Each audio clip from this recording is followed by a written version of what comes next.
नवरात्री विशेषमध्ये आपण पाहणार आहोत साबुदाण्याची खिचडी। चला तर मग आपण साबुदाणा बनवण्यासाठी काय काय साहित्य लागणार आहे ते पाहून घेऊयात। मी हे साबुदाणे आदल्या दिवशी रात्री भिजायला घातले होते आणि हे 2-3 पाण्याने धुवून घ्यायचे आहेत स्वच्छ।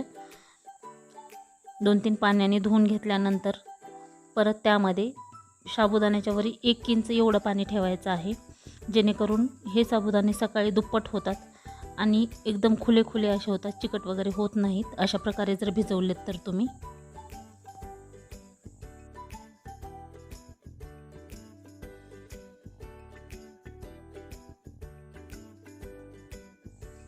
हे शेंगदाण्याचं कूट घेतलेलं आहे मी अशा प्रकारे। हे अख्खे शेंगदाणे आहेत, कोथिंबीर, हिरवी मिरची कट करून घेतले, जिरे पावडर थोडेसे, अख्खे जिरे फोडणीसाठी आणि हे सेंदव मीठ हे अशा प्रकारचे मी घेतलेलं आहे।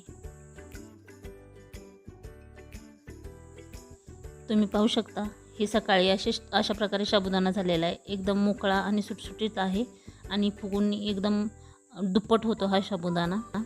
चला तर मग आता आपण करायला घेऊ। गॅसवर मी कढई ठेवलेली आहे, त्यामध्ये 1.5 पळी तेल टाकून घेतलेलं आहे आणि कधीही साबुदाणा करतावेळी जास्त तेल टाकायचं नाही। जास्त जर तेल टाकलं तर ते एकदम असं चिकटल्या पण जाते आणि व्यवस्थित होत नाही सुट्टा साबुदाणा। मग हे साबुदाणा मी व्यवस्थित असा मोकळा करून घेतलेला आहे। आता यामध्ये आपण यामध्ये सेंदव मीठ टाकून घेऊयात अगोदर, त्यानंतर जिरे पावडर टाकून घेऊयात आणि त्याच्यानंतर हे शेंगदाण्याचं जे कूट आहे ते टाकून घेऊयात आणि पूर्ण साबुदाण्याला हे मिक्स करून घ्यायचं आहे। अशा प्रकारे जर साबुदाणा केला तर एकदम व्यवस्थित होतो। अगोदर शेंगदाण्याचं कूट जर त्यामध्ये मिक्स केल्यानंतर असं चिकट वगैरे होत नाही। आता आपलं तेल गरम झालेलं आहे, त्यामध्ये आपण जिऱ्याची फोडणी टाकलेली आहे। जिरे आपले परतून झाले की आपल्याला त्यामध्ये हिरवी मिरची घालायची आहे, ती व्यवस्थित परतून घेऊयात। त्यानंतर थोडीशी कोथिंबीर घालायची आहे। कोथिंबीर घातल्यामुळे त्याचा स्मेल आणि स्वादही त्या फोडणीमध्ये उतरतो। थोडंसं मीठ घालायचं आहे, जे आपण हिरवी मिरची घातलेली आहे त्याला ती लागते।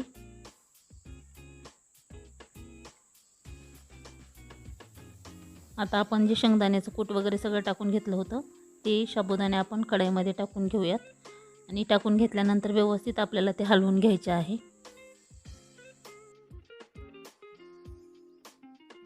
आपलं साबुदाणा हे व्यवस्थित परतून झालेलं आहे। आपण जे अख्खे शेंगदाणे ठेवले होते ते आता आपण त्यामध्ये टाकणार आहोत आणि ही एकदम कमी गॅसवर शेंगदाणे भाजून घेतल्यामुळे एकदम कुरकुरीत असे भाजले जातात।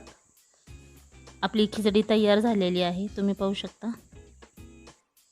जर हा व्हिडिओ तुम्हाला आवडला असेल तर लाईक करा, शेअर करा आणि सबस्क्राईब करा।